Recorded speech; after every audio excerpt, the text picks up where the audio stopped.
the great supporters of the Leverage Network, Marvin O'Quinn, who recently retired as president and COO of Common Spirit Health.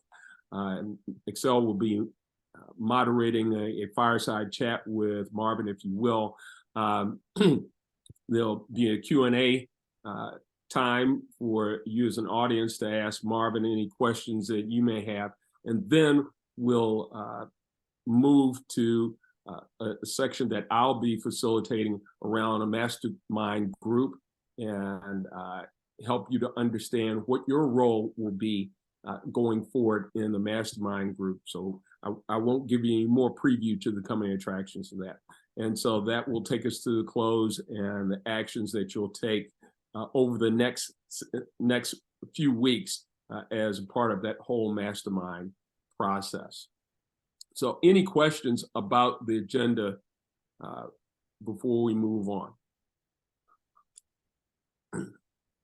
Okay, I don't see any, so we'll move on to the next. And you see during our time together, the same typical ground rules that you exhibited in our first session together, and in fact that you see in most and experience in most group settings. We want you to be open, insatiably curious, certainly honest in everything that's discussed. We want this always, when we're together, be a time of high integrity and confidentiality.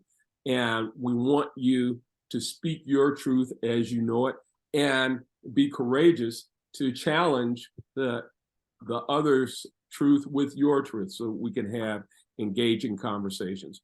We want you to be not only intentional, but focused and deliberate and take personal accountability, particularly to the extent that we challenge others, we do that with holding the relationships dear to us so that we can enhance communication.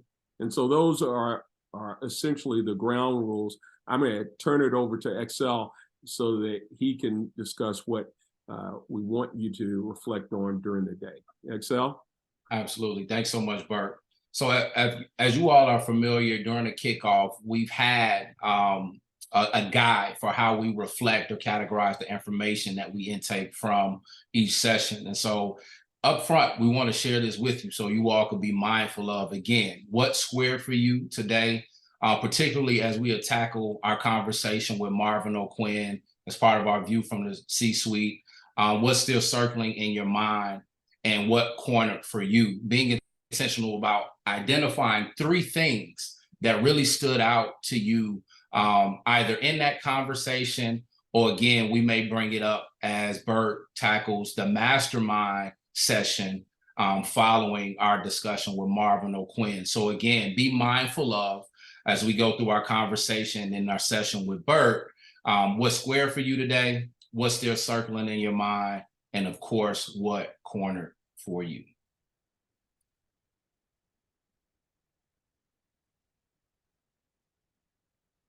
So Bert, I want to pass it on to you for this next exercise. This should be exciting. If we were in the room, everyone would be getting up off their feet, transition over to a corner area where we can engage in small groups. But we have it set up for you here today, and I'll allow Bert to explain. Okay, exactly. So we're going to have Penny in a moment put you virtually into breakout groups. And by now, I think we're all used to being in these types of situations virtually, so you know about moving into breakout groups. And in the breakout groups, I'm going to give you 7 minutes. And so we need to have our discussions pretty quickly. And the question that you will ask is, if you knew you would have 3 lives, what career would you have in each life? And so each person in your group will have an opportunity to do that. And then we'll have Penny bring you back to the larger group and have you do a larger group debrief and I'll call on a couple of representatives from the respective groups to give some highlights around some of your conversations. So think about who's going to be the representative of your group and begin thinking about your answers to this question. If you knew you would have 3 lives, what career would you have in each? So Penny, you can go ahead and separate into the breakout groups. Okay.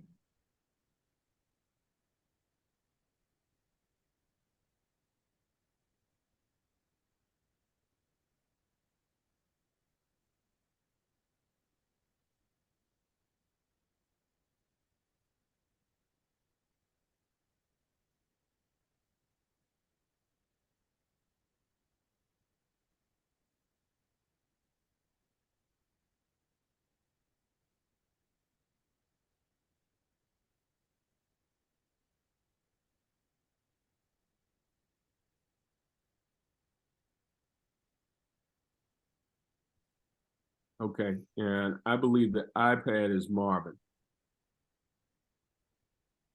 I believe. Yeah, that's me. Okay, The iPad all is, right. so Good. So Marvin, we got started a little late, just getting the technology straight. No worries. Okay. Penny, once we return, can you take over the screen share? Because I will need my other elements for my conversation with Marvin. okay. Okay, thank you. And Derek Knox needs to move too, right? So Derek Knox is what?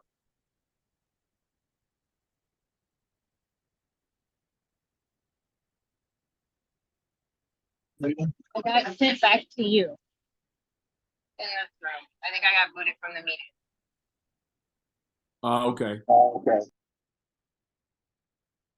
Penny, can you put Jamie back in the I'm Right, trying to put her. And they are counting this as a room. Oh, did she go? No, she's still in this breakout room. I'm here.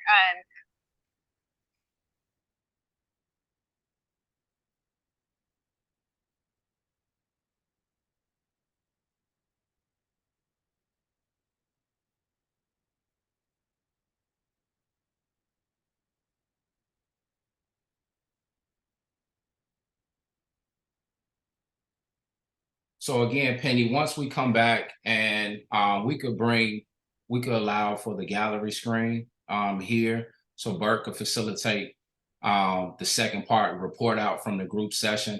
And then from there, we're going to transition to the title page, slide 7, a view from the C-suite. Then I'll intro Marvin. We could transition to that screen, slide 8. And Excel. Jamie just looks like Jamie ended up back over here. Penny, do you see that? Yeah, for some reason they're counting this domain as a group, which I don't, but so I think I just moved her again. Okay. So, but this iPad, I'm sorry. iPad is fine. The iPad is fine? Yeah, Oh, it's okay. okay. That's Marvin.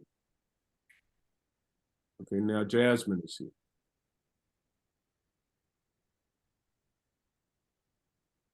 Is it kicking them out? Yeah, it seems like, wait, Jasmine. Hi, I'm here. Sorry, I'm gonna be on mute for a quick second. I had to jump in and sorry I'm late to pick my son up from school. My husband was unable to do it today. So I'm literally in the school pickup line. There was no one but me. Okay, no problem. All right. Like Income is joining late as well. Let me see. No, I'm not joining late. I was in a breakout room with Derek, and then it got me. Derek left the room, or it took him off the room. So after waiting for a while, I just left the breakout room. Okay. Hold on one All second.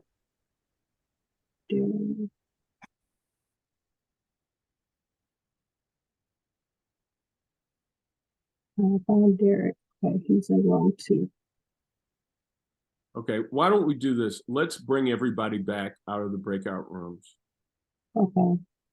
And Kim, sorry that you got got deserted in the breakout room. You didn't get kicked out. Derek got Oh, kicked out. okay. No Let's problem. bring everyone back. And we can get some sense as to the answers that people had, and then move quickly to Marvin.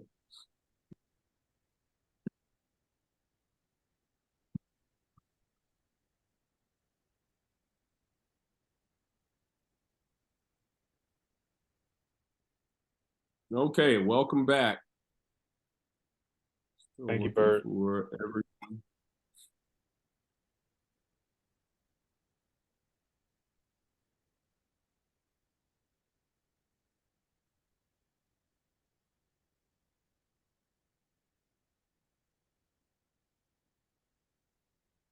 And Income, even though you got deserted, you may get called on to answer your questions. No problem.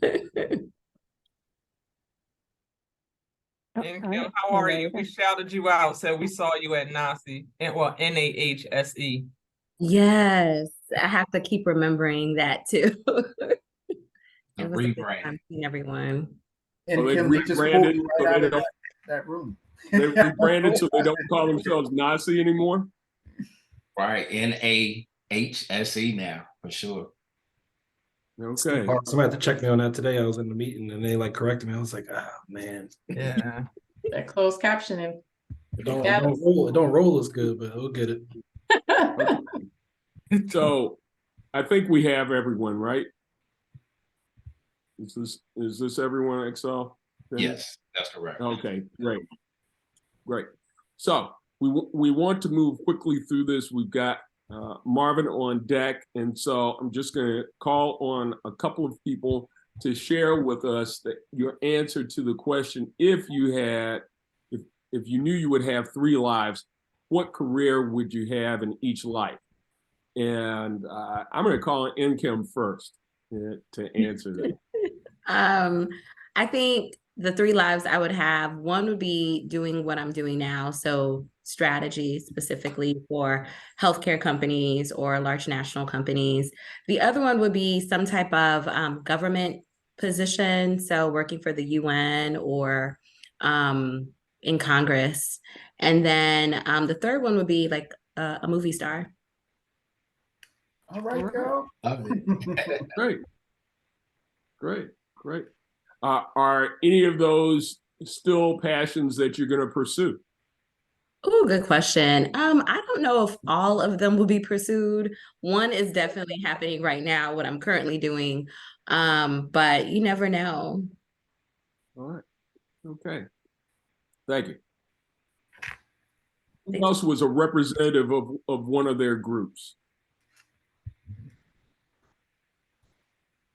I'll go. Can y'all Okay, hear me okay? we So I can. was partnered with Nate Guyton, and among her 3 lives, the first she would be the fashion designer. And I think that is self-evident. Nate enjoys fashions and being on the latest trends. The second is being a general manager for the National Football League or within the National Football League, particularly the Philadelphia Eagles. Wow. And I see that in Nate's very driven and competitive personality. I'm sure the Eagles would be Super Bowl champions every year under her leadership.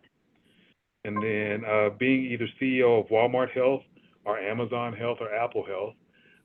And that speaks to her pioneering side, and that as we recognize healthcare trending toward being more consumer focused in the future, Nate looks to be a driver in that, for the organizations and how it impacts the care delivery models. Okay, great. Thank you, Mario. Give me one more representative of a group. I'll go. So there were 3 in our group. I'll kick off with Dante Green. He would like to be a head football coach, potentially, well, at the college level. It's his preference. He loves the energy and the strategy of it and really leading the groups, which is what he does as a COO in his current role. Scientist in the metabolic disease realm, and a track star. he loves sports, right? So we're not going to get into his Madden days, but this is what Dante did, okay? Until his wife came in and said, no more of that. Then we have Paige Harris, who would have liked to be a doctor or could still be, hey, listen, ortho surgeon, specializing in prosthetic limbs.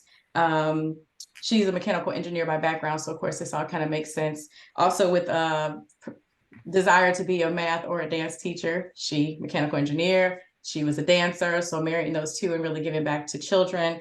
And then just being famous. So I think that goes with income as well. So I think we have a lot of folks on here who just have the energy of the fame and the fortune. And me, I was like a philanthropist, zoologist, and an actress, which I've done a little bit of those things in different realms. But like I said, Dante said, hey, you keep on pushing, you'll have that Beyonce money. And then you'll be a philanthropist. All right. Thank you. Thank you all. And so you see that there are many interesting lives, alter egos that we all have. I encourage you to find ways to pursue those other passions, those other lives, whether it is professionally or on an amateur level, whether it becomes your vocation or your avocation, to continue to fulfill your life's desires. And so now we're going to make the shift, and I'm going to turn it back over to Excel so that he can introduce our view from the C-suite. Absolutely. Thank you so much, Bert. First off, I'm glad to know you all. We have so many athletes, actresses, world-renowned doctors as part of this cohort. So we really have a diverse group, Bert. So this group may definitely take the cake in terms of diverse talent. So I'm excited to be in the midst of this group. Without further ado, though, I'm extremely excited for our guests for today.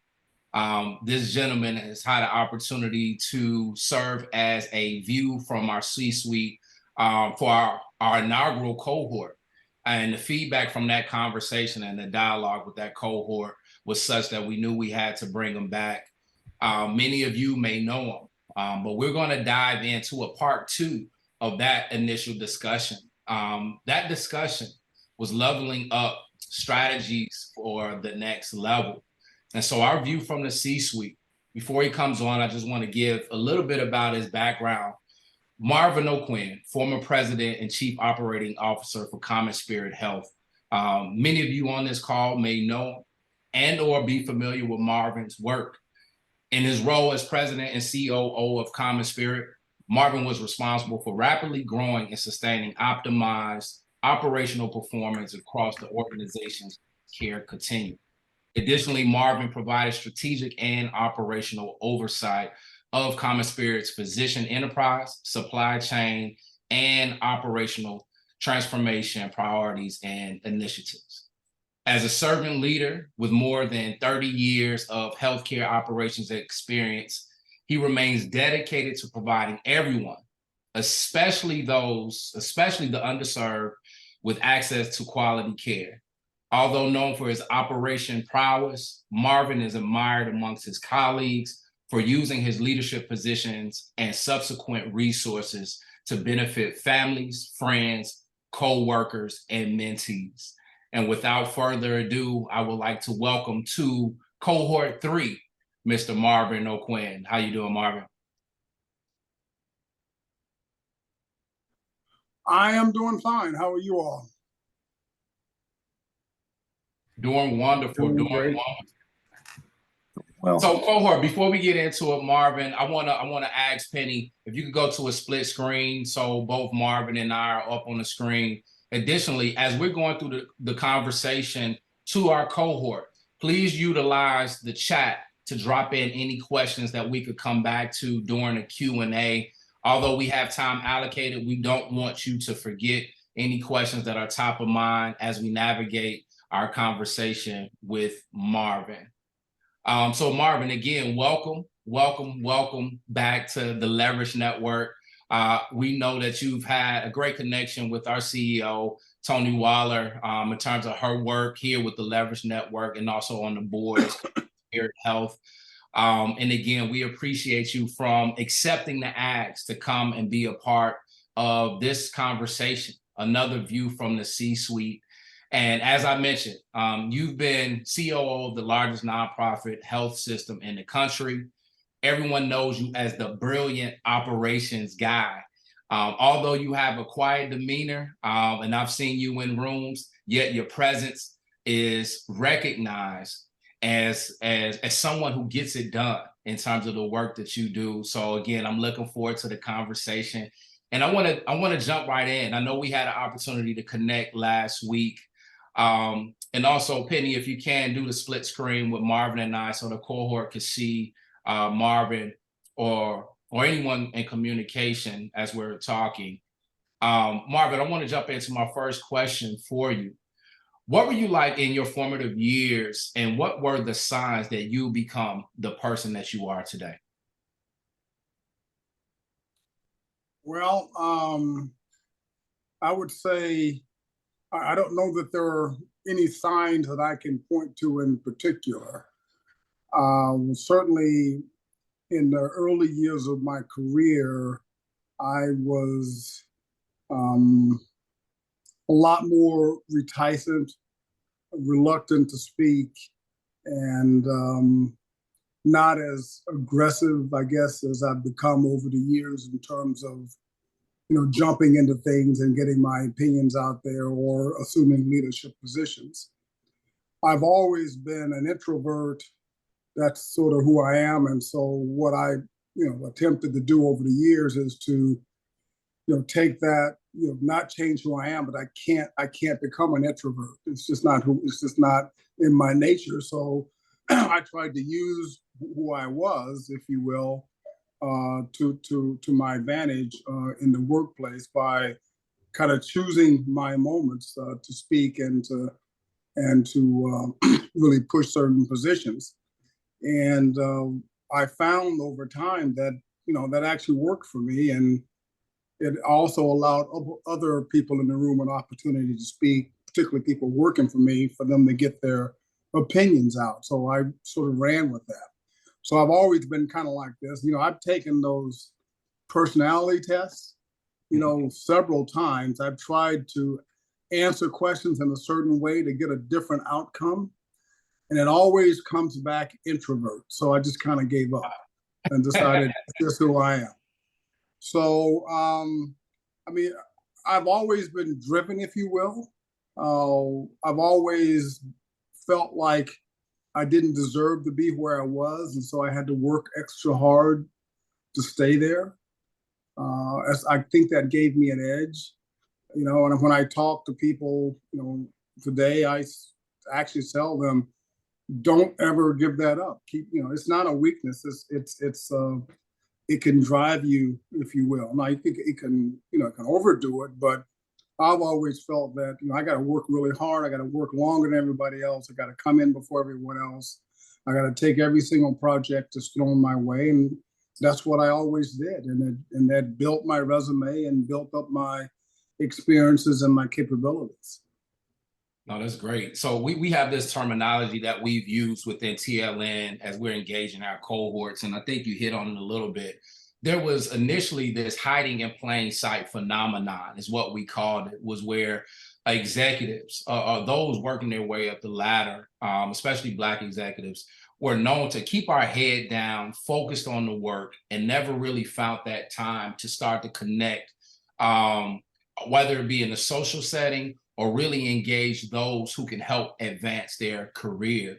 What do you have to say about that in terms of when it really struck for you, although you took those personality tests and it said introvert, that you understood the need to engage beyond the work itself and make those connections for advancement?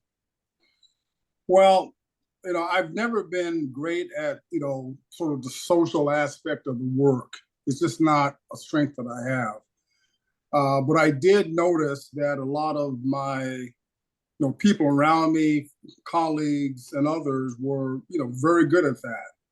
And so I had to make an effort to do it. I had to make an effort to, to go on these events and trips and things that people had, and had to make an effort to, you know, to lead and to speak up and to get up in front of folks before, you know, I was actually comfortable doing it. So I had to get, I guess, comfortable with my uncomfortability, if you will.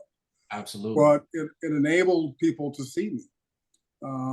If I had been left to my own devices, I wouldn't have done that. But I could see that it wasn't helping me to sort of stay in the background, and it certainly was helping other people, you know, around me get noticed and so forth. And so I just started pushing myself harder.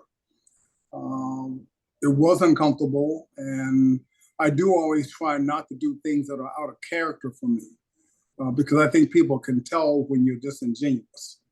Absolutely. And so I always try to, if you will, you know, push a little harder, but not get out of character, and not start doing things and saying things that just aren't me. And that I think people recognize, because I recognize in the people who work for me when they are being themselves and when they are not. And I only like people around me who are themselves. And I don't need people trying to impress me and all that type of stuff. I need people to be them. And I've found that pushing myself a little harder, but staying within the framework of my basic personality, I was able to get attention. That's great. We talked about it in kickoff with this cohort and all of our cohorts. At the fabric of going through this process is making sure we find that balance of remaining our authentic selves as we go on this executive leadership journey. And you just shared a little bit about how you navigated that. One, being self-aware of your own personality traits, but more importantly, making sure that you stayed true to who you were as a person, as an executive, and worked through those areas that you needed to push through. So I appreciate you for sharing that. As we look back at your career, just doing a little research on your career, in your earlier career, you averaged in those positions about 3.8 years in those positions. My question to you is, how did you determine when it was time to leave? And also, had you sought promotional opportunities within the organizations prior to deciding to exit for an external opportunity?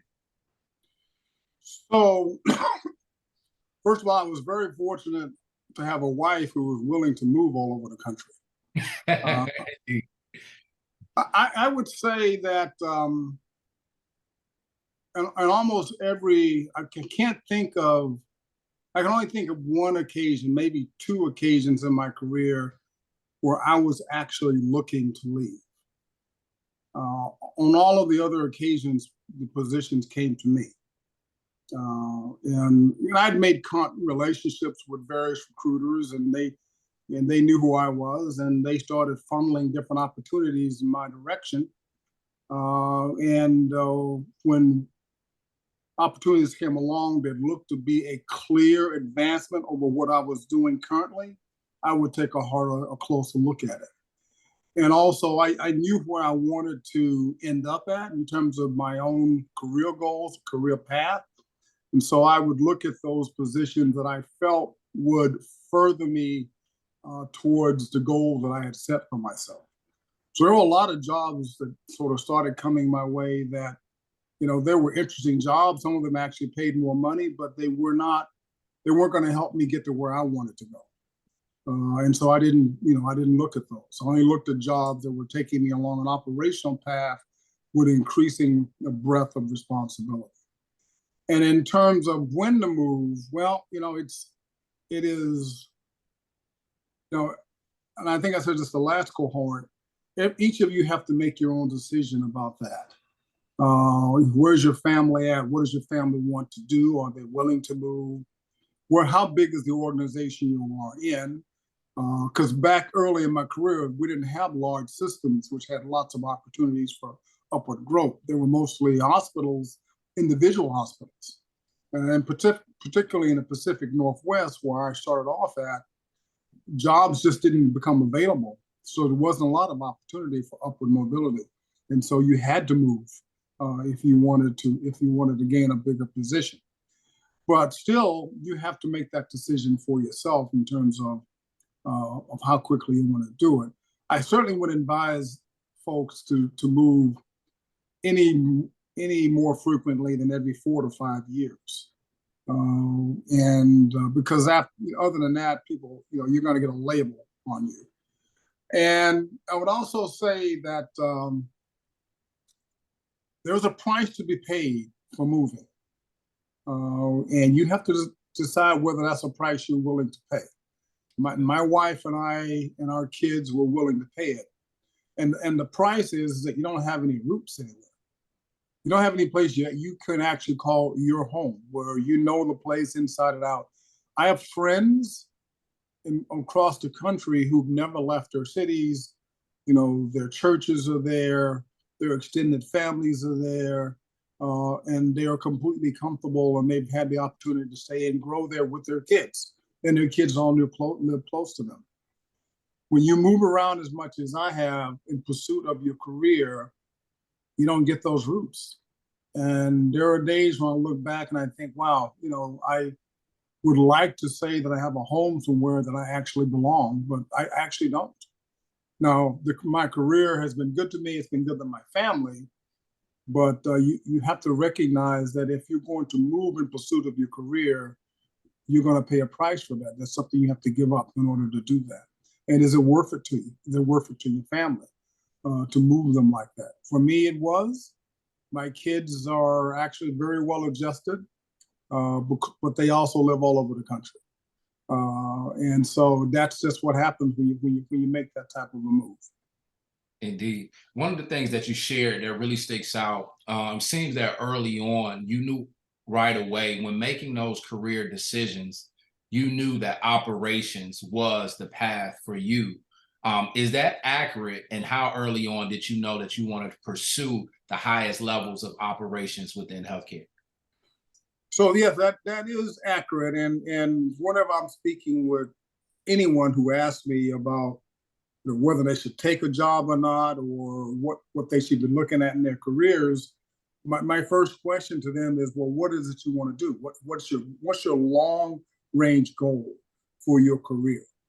And if you can't articulate that, then you should go back and start thinking about that and put that potential job aside, because it may not be in your best interest.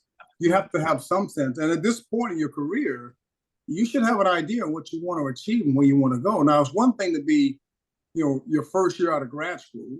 It's another thing to be 5 years into the job. You should have an idea of what you want to do. And so, yes, I would say after about my 3rd or 4th year out of graduate school, I knew that I wanted to get into operations, and I wasn't in operations. And I knew that I wanted to ascend to a level of authority within the organization that I was working in. Now, titles going, back then, we didn't have hospital presidents. We had hospital administrators and associate administrators and assistant administrators. And then the nomenclature changed. But I always knew that I wanted to be, it came to me very clearly as I was working in the organization I was in and looking at how the structure worked and who was making decisions and how vision and mission and all played into that I wanted to be in a position where people were pursuing the vision that I had for the organization. And at that time, the only way to do that was through operations. Now, that has changed a bit over the years. You see chief nursing officers becoming CEOs, you see medical physicians becoming CEOs, in some cases strategists, in some cases CFOs.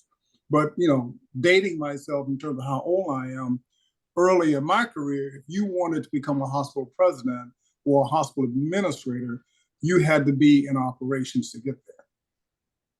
Absolutely. And so, and speaking about your career journey, being really mindful of where you wanted to go, what the end goal was along the way.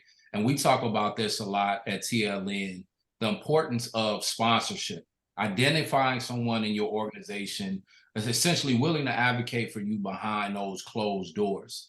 How has sponsorship, if at all, showed up for you in your career? and who have you considered as sponsors instrumental to your career?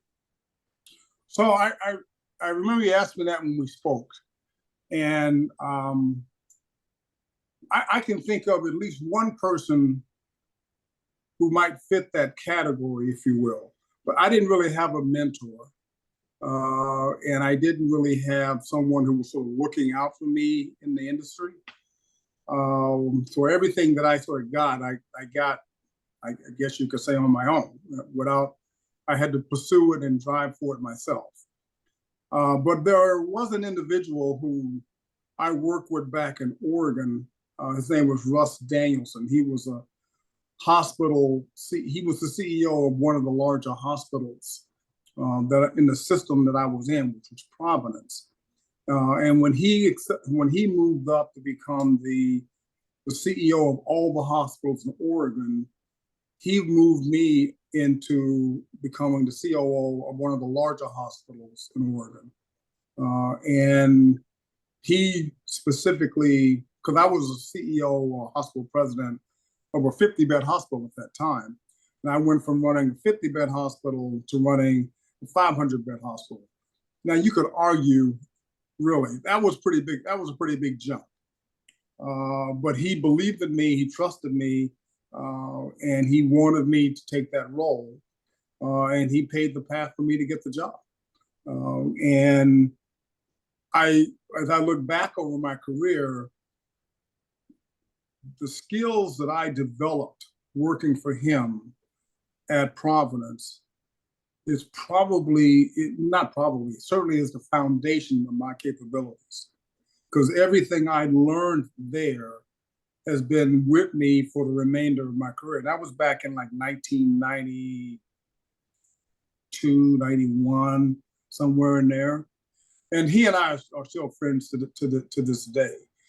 So he wasn't so much a mentor or sponsor. I guess you could say he was a sponsor because he wanted me and he made sure that I got that position. Indeed. No, that's great in terms of, and I asked you that question because oftentimes as we're navigating our careers, it may have happened early on and we have to revisit that place to think about that moment in time where sponsorship was really activated, that perhaps was that moment in time to help catapult us in our career. So I thank you for sharing that example, for sure. So we've talked about, again, looking at your career journey. And when we talked about this during our inaugural cohort, your career moved from CEO of Jackson Memorial to becoming COO of Dignity Health. I know we talked about at that time, on its face, some may have considered that transition a lateral move. Share the why behind that particular career move and how it ultimately drove your career making that decision. So I suppose there were 2 or 3 factors that I had to consider when I was making that move. Well, so as CEO of Jackson, it was my vision. I ran the organization, and we had 6 hospitals and a $2 billion budget. When I moved to Common Spirit Health, I wasn't CEO anymore, but I went from being responsible for 6 hospitals to being responsible essentially for first 22 and then almost 40. Because when I came in there, Common Spirit Health, not Common Spirit Health, but into Catholic Healthcare West, I was co-COO. And then the other guy left, and I took over the rest of the company. So I went from 6 hospitals to 22 to 40. And it was the breadth of responsibility. So it's one thing to run 6 hospitals in one city. And you're the CEO, and I get it. It's your vision to run 22 hospitals in 3 states, and then 30 plus hospitals in those 3 states. And the way that Lloyd, as CEO, ran the organization, even though I wasn't CEO, Lloyd trusted me enough to let me run the organization. Yes, I wasn't dealing with the board and I wasn't doing that type of work, but all those hospitals had boards and I had to deal with all those boards in those hospitals. And so I was pretty independent as the COO there at Catholic Healthcare West. The other thing that was attractive to me was, candidly, in most of the organizations that I've worked at, there were very few Black, people there. And in fact, some of the hospitals I worked at, I was the only Black person there. And so the opportunity to work for a Black CEO, particularly one who was as well known and respected as Lloyd, was also something that I wanted, that I took it was a big, probably was the turning point in helping me to make that decision. That's great insight. And to piggyback off that, as a Black executive, what has been some of your biggest challenges or really toughest times, whether it was at Common Spirit, Dignity Health prior, or any of those roles prior? Is there any moments that stick out as challenges or toughest times specific to that you could correlate to you being a Black executive? Well, it's interesting because one of the things I've always done is I just don't pay attention to the crap around me. And there's plenty of it, as you all probably can attest to. And I just keep forging. I've always said, as long as you don't touch me, I'm just gonna go forward. But there certainly have been situations. And the one that I remember the most, and it's a little bit of a story, but I'll try to make it as brief as I can. And it's interesting because it didn't really anger me, but it really angered my wife when I told her about it. So early in my career, I did a lot of physician recruitment. So we had a big, had a 5-man family practice group at the hospital there. And one of their guys had left, and they wanted me to recruit another physician. So I go to their office, and we're sitting around the table, these 4 guys and me. And I say to the guys, okay, so what are you looking for in a partner? Well, first they said, well, it's got to be a man. I said, okay. Then they said, it's got to be of our faith, because they all went to the same church. I said, okay. Then they said that, of course, it had to be a family practitioner because they were all family practitioners. I said, okay. And then they stopped talking. And they're looking at each other kind of uneasily. And finally, the guy says to me, he's got to be white. And then they're looking at me to see what my reaction is going to be. And the only thing I said to them was, well, this is going to be a really difficult recruitment. And I went ahead, and honestly, I'm not going to say these guys weren't racist, but they didn't treat me poorly. They just were completely insensitive to, if you think about it, it's got to be their church, got to be a man, got to be white, right? In a community that was, had a lot of Hispanics in it, not a very large Black population, but it was a mixed community. But this was their viewpoint. And I just said to them, this is going to be a hard recruitment, but we'll see what we can do. And I found them the partner. Indeed. And I told my wife about it, and she got really pissed off and said I should have gotten up and walked out of the room. And my thought was, well, but what would that have accomplished? It might have cemented some thoughts in their minds about Black people, which I didn't want to do. And I wanted to show them that, I can do this job no matter what crap you throw at me. And so we did the job. And when I left, they came to my goodbye party and gave me a big gift. Indeed. Indeed. No, I appreciate you sharing it and your candidness regarding that story. In terms of challenges, where it was undeniable that the challenge was in large part because you were a Black executive. And initially they tried, what it seems, they found every way to say it until they had to finally say it. I had to say it, yeah. They had to say it. But again, I think that's a testament to what people become to know you for in terms of your demeanor in those tough times. As we speak with other executives, individuals in the industry who know you and know your work, again, your presence, your demeanor, yet piercing in terms of your ability to remain present and have that presence in those moments and hold the attention and hold individuals accountable in their roles. And I think what you just shared is a prime example of that, for sure. And so as we think about that in that moment and beyond that, let's shift gears to thinking about some of your most fulfilling accomplishments over the course of your 30 plus years in the industry. Anything comes to mind? Boy, I've done, I'd say probably the most personally fulfilling was, I was at Jackson. When I took the job as CEO of Jackson, I looked over the finances, the numbers, as you should do if you take a job like this. You need to know what you're getting into.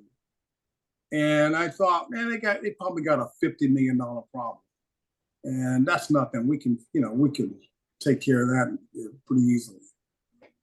So I took the job, and I'd say 3, maybe 4 months into the job, we were getting ready to launch a performance improvement program built on a $50 million target. And I'm sitting in my office with the CFO, and we're just talking over things. And the controller comes in and wants to see us. So she comes in, she sits down, and she says, "We're going to be out of cash in 6 months." I'm going, what? I mean, I'm thinking, are you kidding me? But that's not exactly how I said it. But the reality was that the numbers they had shown me were not right.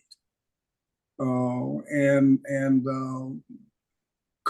maybe it was my fault because I really just looked at the P&L. I never assumed they would have a cash problem. And so the project, basically we were going to run out of money and not meet payroll in about 6 months. So we had to expand the goal of the project that we were working on, the performance improvement project. So not only did we not run out of cash, we actually built cash. In 6 months, we did ultimately about $600 million worth of improvement at that institution. We got to the point, now this is a county, it's county owned, but not county run. We were independent management, if there is such a thing in a county circumstance. And they didn't like the fact that we were building cash, because we were pushing cash up to around 50, 60 days. That's not a lot by most standards, but for the institution that's covered under the bond rating of the county, you don't really need to hold too much cash. And their viewpoint was the money that's being earned by the organization should be spent for the betterhood of the community and not just sat on in the bank. And so we had to slow down our progress a little bit because we were getting, the union was upset and all that type of stuff. And that hospital has been through a lot and went through a real tough time after I left. But I would say, but not just the money. So the money is one part. There's also the culture.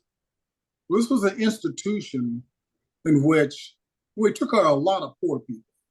We did about $1 billion. This is back in 2003. We were doing $1 billion a year in charity care. We took care of poor people from Miami-Dade County, from the Caribbean, from people came up from Jamaica. famous story, we had a kid got shot in Jamaica, got on a plane, came to the hospital in Miami. So, but these were the organization that was used to being a county hospital, if you will. If a patient came in and said, I want to pay my bill myself or pay my co-payment on my whatever right now, we had no means to do that. We had no means to collect money. It just wasn't in the DNA of the organization.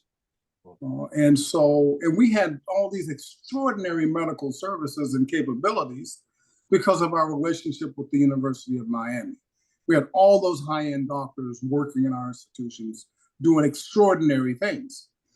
And so we changed the culture of that organization. Now, we were unionized wall to wall.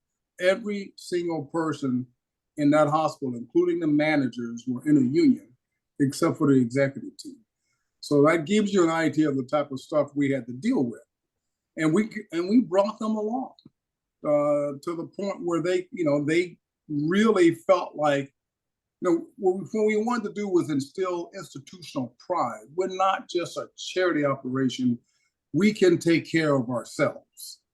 And here's how we do it. It means productivity management. It means managing span of control and layers of management. It means collecting money, charging patients who can pay, and it also meant bringing in commercial patients, actively seeking them, not just having them show up in the emergency room, which was something that a lot of the folks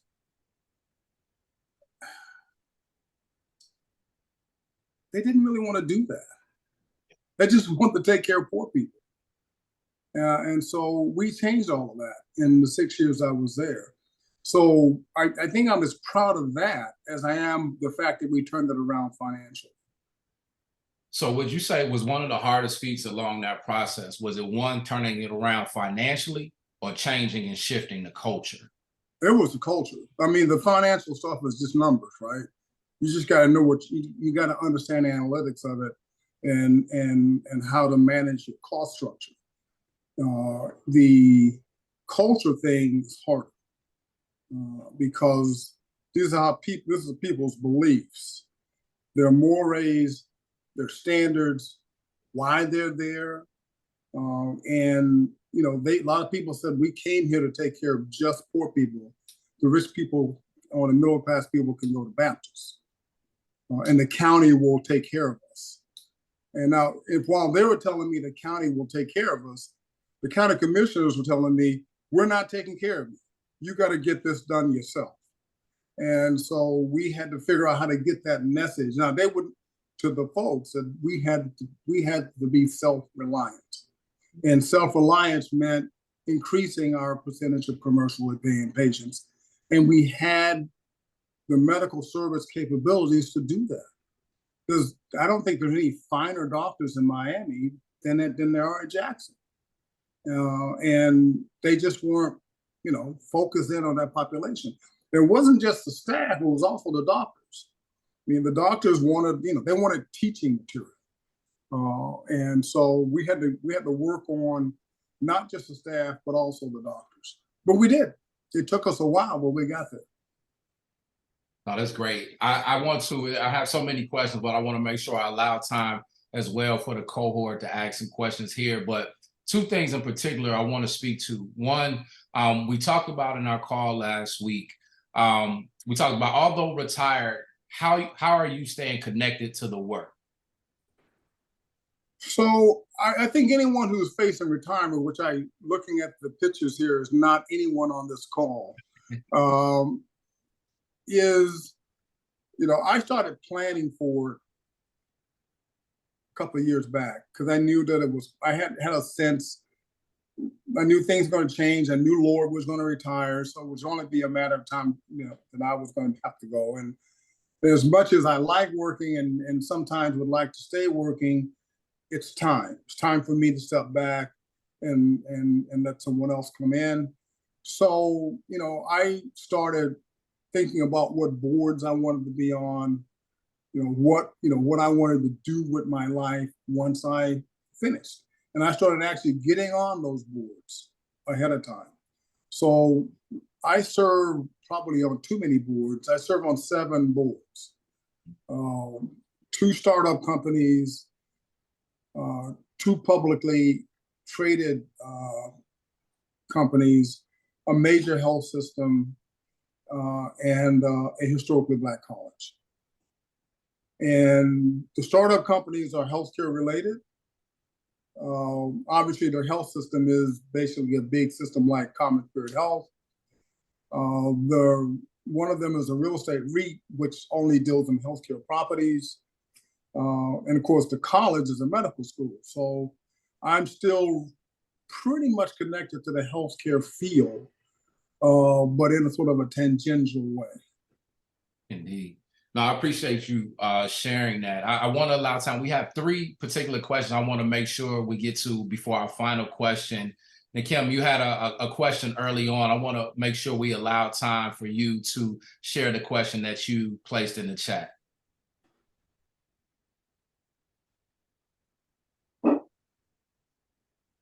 Do you want me just to say it?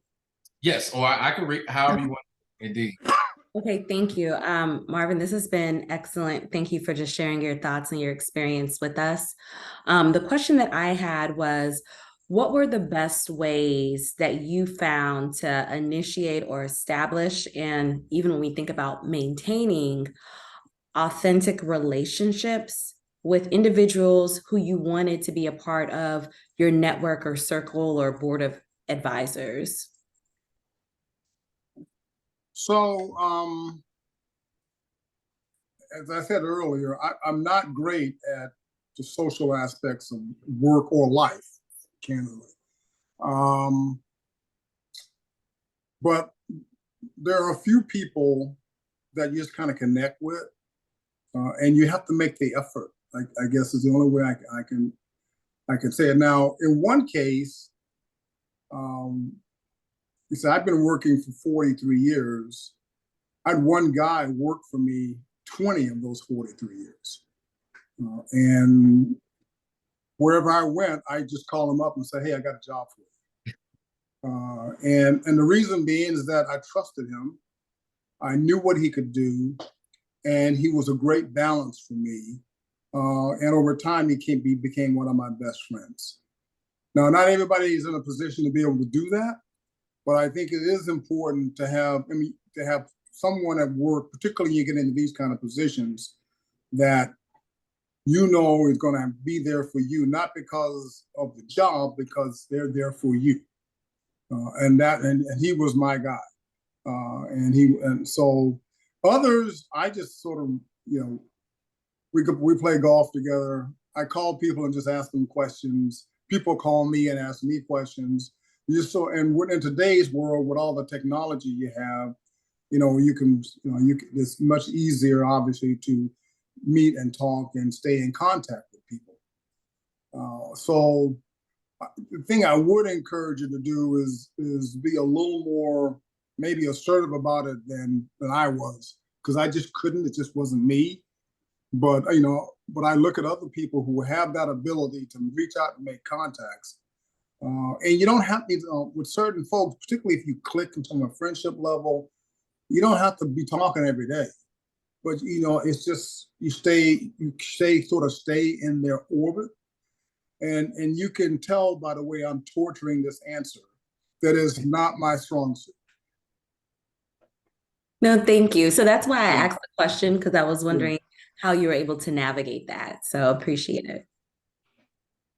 Kim, thank you so much for that question. Tiffany, I don't know how I overlooked yours, but I want to make sure we get back to your question. Oh, good. Thank you. Again, thank you, Marvin, for joining us today. So my question really is, you mentioned earlier on that you were taking every project that comes your way. And so where I am currently is ensuring that I am managing my capacity and understanding when I'm doing too much, because I tend to do a lot. Right. And I don't want to be a jack of all trades, though I feel as though I'm good at everything I touch and I'm impactful, but it's also inundating and it wears you down. So how do you determine, or do you have suggestions on recognizing when you should or should not take on a project? So, I have to say early on, if it came my way, I took it. And one of the goals I was trying to do was broaden my skills. And so I took projects I knew nothing about. If our CEO says, does anyone know anything about X? My hand would go up, even if I knew nothing about it. But I also, as I went further in my career, I looked to take on projects that were going to increase my skill capabilities that would help me reach my ultimate goal, which was to be in operations, because I was in strategy. And so what I found was that a lot of times in strategy, in some of these institutions, you're supposed to develop the program, get it going, and then turn it over to the operators. But whenever an operator didn't want a project, I would say, I will take it, because it was going to expand my operational capabilities. So when I ultimately did apply for an operational position, I was able to point to some businesses that I ran, even though they weren't inside the hospital. They tended to be outpatient. Like I ran a home care agency, I ran a respite program, I ran a helicopter program, that type of thing. But running things is still running things. I was able to say that I managed people in these different environments. And so I am cognizant of the fact that, you got to have work-life balance. I will say that early on in my career, it was more work, less life. And as I got older, I was able to control my work-life balance more. But I would say, I'm sure my wife would say it, the first 10 years of my career, it was all work. Thank you. Natay, I love your question in the chat. Do you mind sharing with Marvin? Yes, thank you. And Marvin, it's a pleasure. I'm a new COO here at California Hospital Medical Center, so new to the Dignity Common Spirit family. And I just want to let you know, you have left a lasting impact, because I hear your name every day. Oh, no kidding. So Say hello to Alina for me. I will. She's a pleasure. So my question, again, I'm an operator, right? So what will a successful hospital or health system look like in 2030? Well, things are changing quite a bit. I think you got to look at it from the system perspective. Now, where you are is LA is different. And I tell people all the time, there's no other place in the country like Los Angeles in terms of how it's constructed and the dynamics of the marketplace. It's just very different. And our assets there are also in a more difficult structure, if you will, because we're unable really to build a system there. So if you take LA out of the mix and you just look at the rest of the country, it's going to be system-to-system competition, and systems are going to control, if they want to survive, they're going to have to control the full continuum of care. And the leaders of those systems are going to have to know as much about how to run home care, how to run acute ambulatory settings, SNFs, et cetera, as they know about how to run their hospitals. Now, should or should they not have insurance capabilities? That's an interesting call, because it's so different from what we do now. But you got to be able to take risk. You got to be able to take a system risk. And as you know, in Southern Cal, we take risks on Medicaid patients, and we do better under the risk structure than we did on the fee-for-service. Even though that's not saying a whole lot, it is still better. So you got to set your structure, which means you got to have the infrastructure for that. And as you know, within Common Spirit Health, you could argue that we got too much infrastructure for managing risk with all the MSOs and stuff that we have. But I see a future where, it's independent hospitals, are going to go the way of the dinosaur.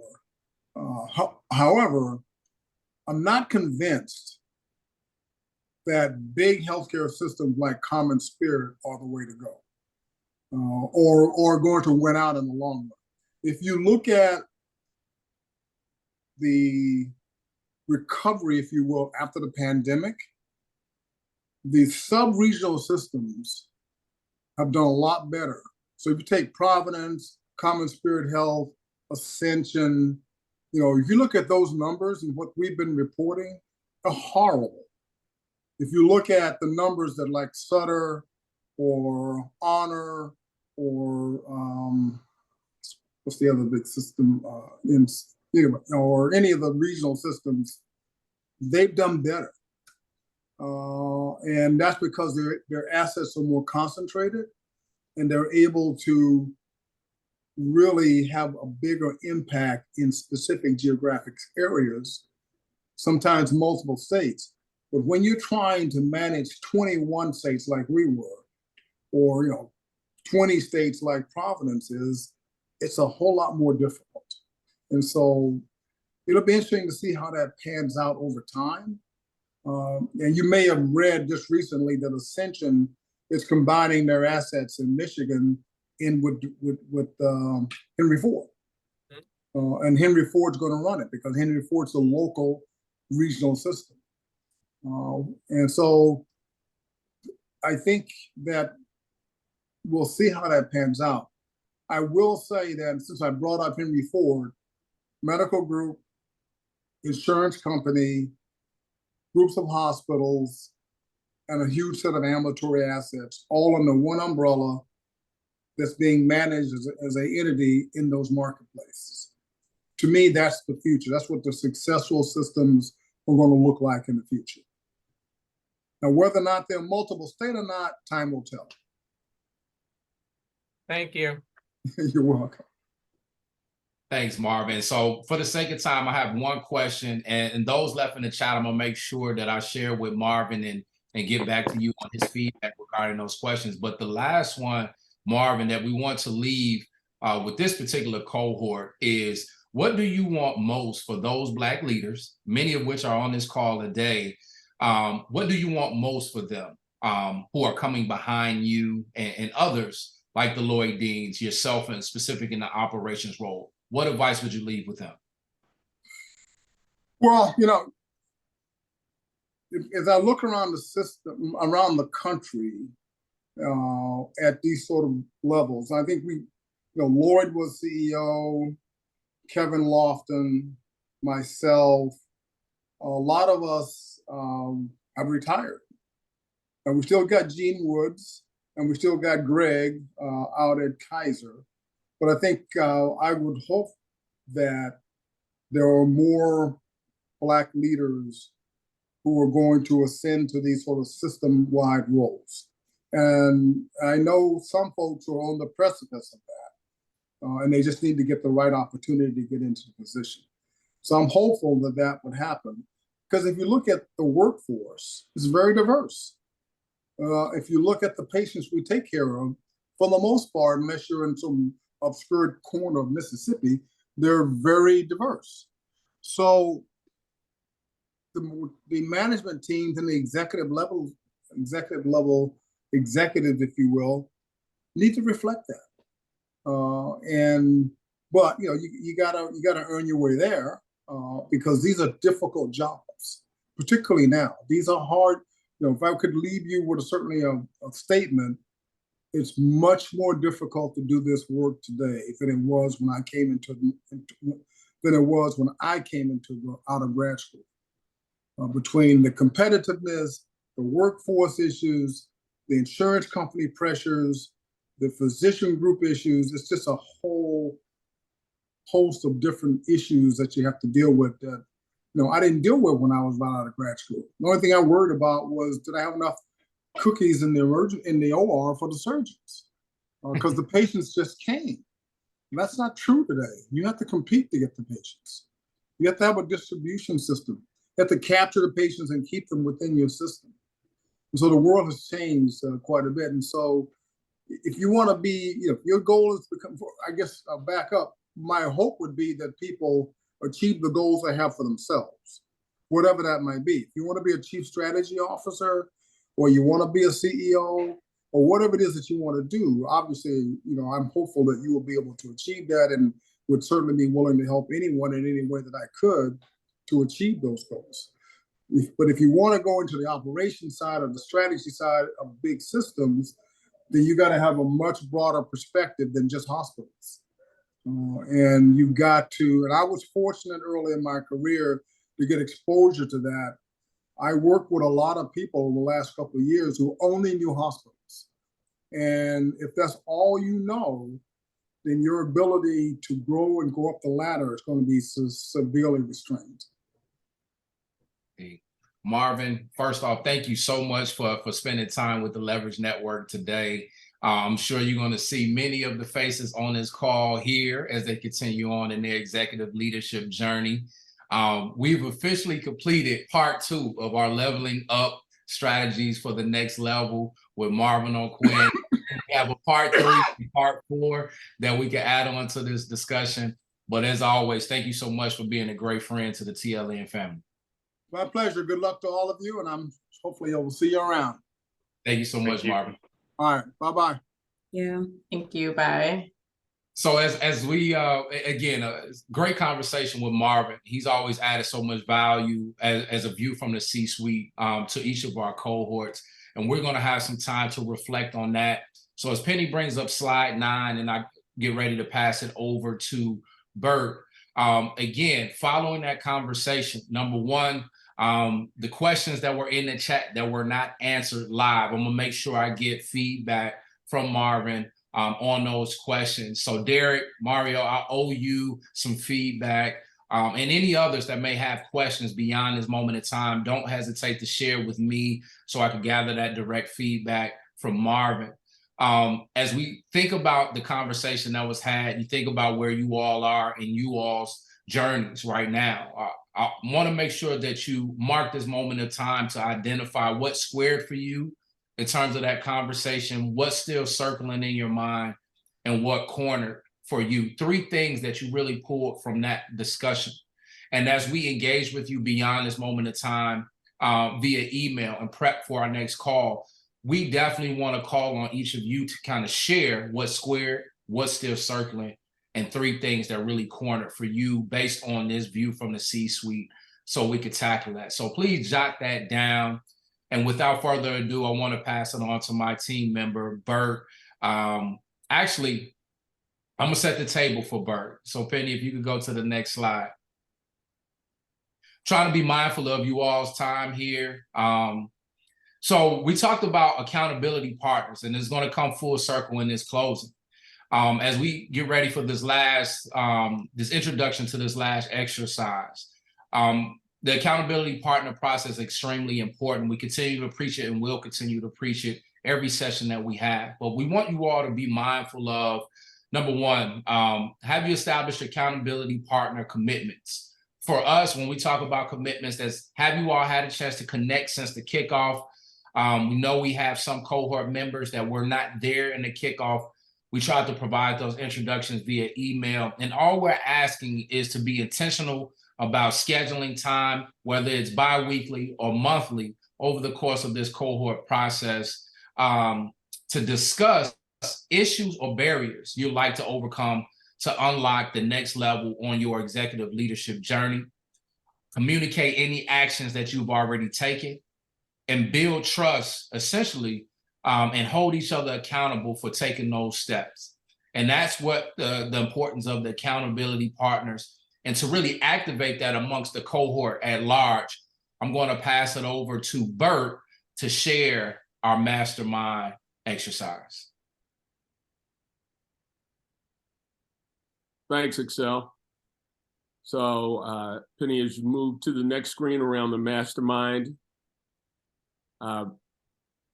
we have 6 minutes to complete today's engagement, and certainly the pearls of wisdom that we got from the conversation with Marvin are rich and will continue to keep going. What we also wanted to talk about is how we can further leverage not only the accountability partners, but leverage this entire group.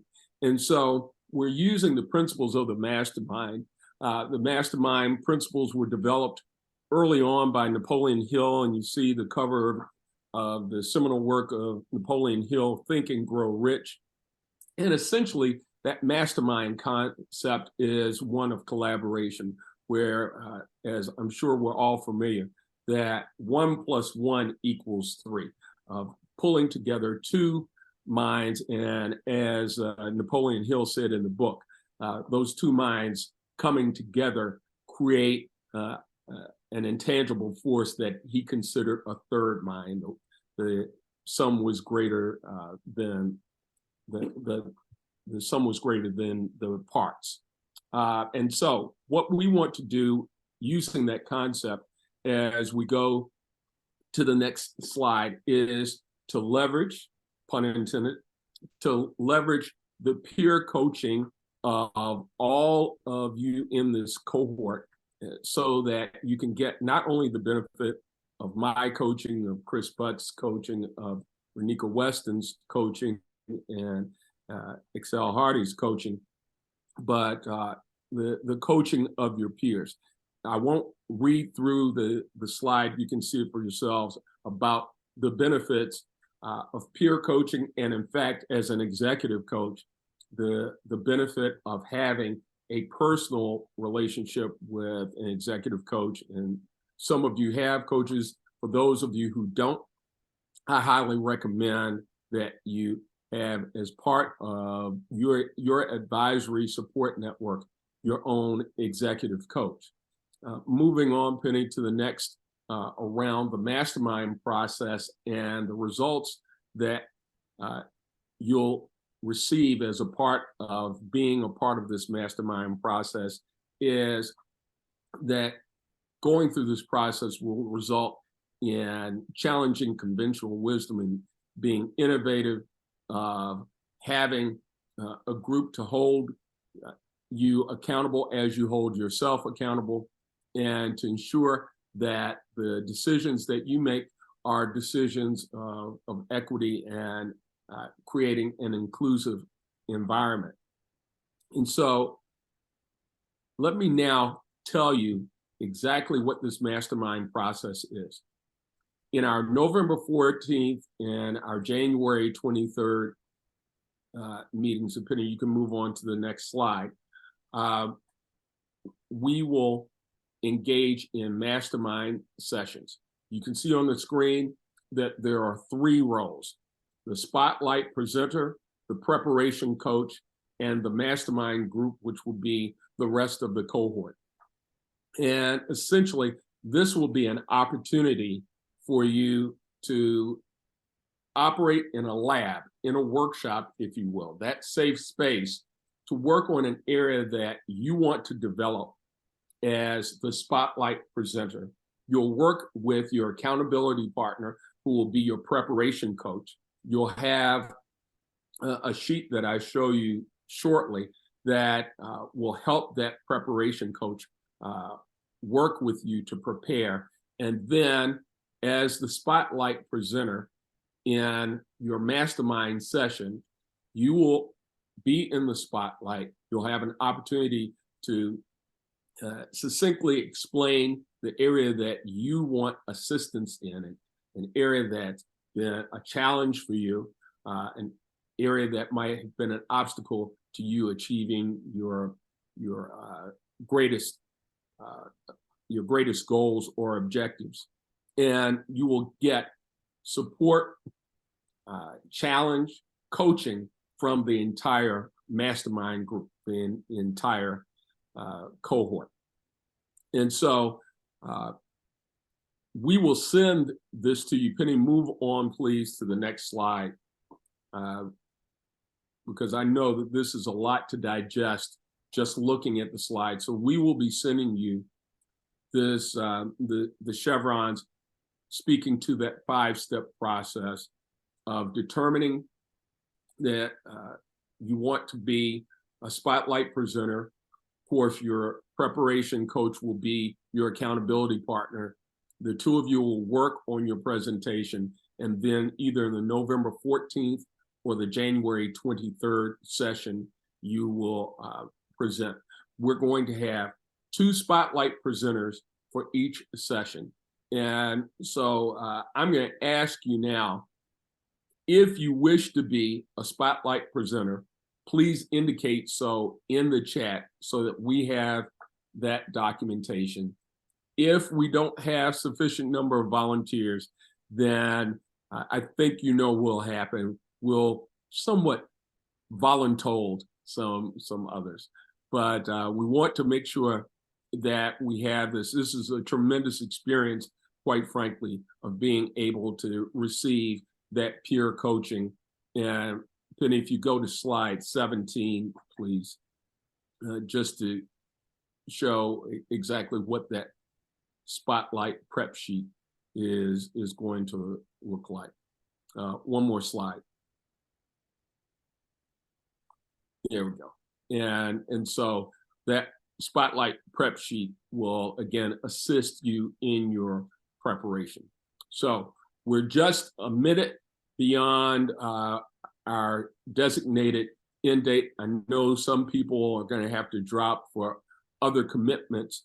We will send these last slides to you so that you again have a written indication of what the instructions are.